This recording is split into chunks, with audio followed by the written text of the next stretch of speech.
একটা সময় ছিল যখন জীবন মানেই ছিল নির্ভার সকাল আর চিন্তাহীন বিকেল। শৈশবের সেই দিনগুলো কোনো দায়িত্ব ছিল না, ছিল শুধু খেলাধুলা, দুষ্টামি আর অকারণ হাসি। সময়ের সঙ্গে সঙ্গে সেই শৈশব পেছনে পড়ে যায়, আর আমরা সবাই ঢুকে পড়ি যার যার কর্মব্যস্ত জীবনে। কাজের চাপ, জীবনের লড়াই আর ভবিষ্যতের ভাবনায় ধীরে ধীরে হারিয়ে যায় সেই নির্ভেজাল দিনগুলো। এরপরে আসে বিবাহিত জীবন আর সংসারের দায়িত্ব। পরিবার, সন্তান আর নানান প্রয়োজন মেটাতে গিয়ে জীবনটা নিয়মে বাঁধা এক চক্রে ঘুরতে থাকে।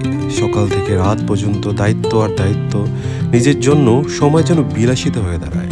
শৈশবের বন্ধুরা তখন শুধু পুরনো ছবির ফ্রেমে বা হঠাৎ কোনো ফেসবুক পোস্টে সীমাবদ্ধ। এই নিয়মবাঁধা জীবনের মাঝে হঠাৎ একদিন আসে সেই বহু প্রতীক্ষিত সুযোগ, একটা নস্টালজিক ট্রলার পিকনিক। আসলে নস্টালজিক ট্রলার পিকনিকটা নাম আসলো পিকনিক শেষে, যখন আমরা ছবিগুলো শেয়ার করছিলাম তখন।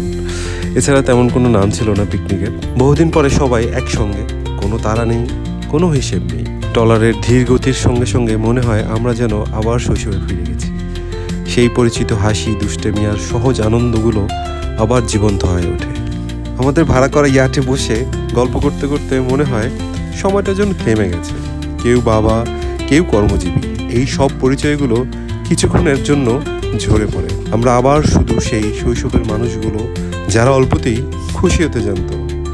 নিয়মে ভরা জীবনের মাঝে এই অনিয়মই হয়ে ওঠে সবচেয়ে বড় প্রশান্তি। দিনের শেষে সূর্য যখন নদীর জলে হারিয়ে যায়, তখনই অনুভব করি সেই অদৃশ্য টান। যতই এই অনিয়মের আনন্দ থাকুক, পরিবার আর সংসারের ডাক উপেক্ষা করা যায় না। ট্রলার পিকনিক শেষ হয়, কিন্তু মনটা ভারী হয় না, বরং আরও ভরে ওঠে নতুন করে পাওয়া পুরনো স্মৃতিতে। আমরা আবার ফিরে যাই নিজেদের ব্যস্ত জীবনে, নিয়মের ভেতরে, কিন্তু শৈশবের সেই হাসি, সেই সহজ আনন্দ আর এই একদিনের ট্রলার ভ্রমণ আমাদের মনে করিয়ে দেয় ভেতরে কোথাও আমরা এখনও সেই শৈশবের মানুষটাই রয়ে গেছি।